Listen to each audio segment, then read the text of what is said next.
প্রেগন্যান্সিতে কি অদ্ভুত জিনিস যে খাইতে মন চায় ভাই।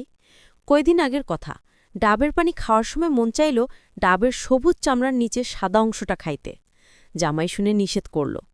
তাই আমি নিজেই পরের দিন একা ঘরে বসে ডাব কেটে ওই মুখের হালকা নরম সাদা অংশটা একটু খাইছি। একটু তেতো হলেও মন্দ লাগেনি খেতে। সেদিন আবার বড়ই খাইতে মন চাইল।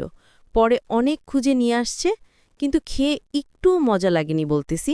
কয়টা কাঁচা আম হলে ভালোই হতো। কতদিন ধরে খাই না। কাঁঠাল খেতেও মন চাচ্ছে, অথচ আমার জীবনে কেউ কাঁঠাল খাওয়াইতেই পারে নাই।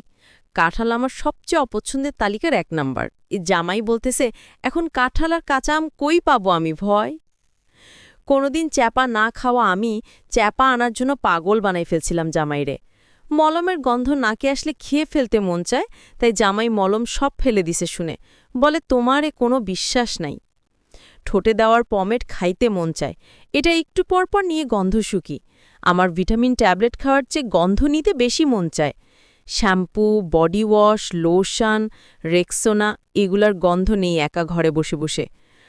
আরও যে কত কি মন চায় তা নাই বললাম আর। নিজের জ্বালায় নিজের অতিষ্ঠ ভাই। এই তো একটু আগেও লবণ মরিচ গুঁড়া দিয়ে কমলা খেলাম, এখন আবার জামের কথা মনে পড়ে গেল। আপুদের কি খবর?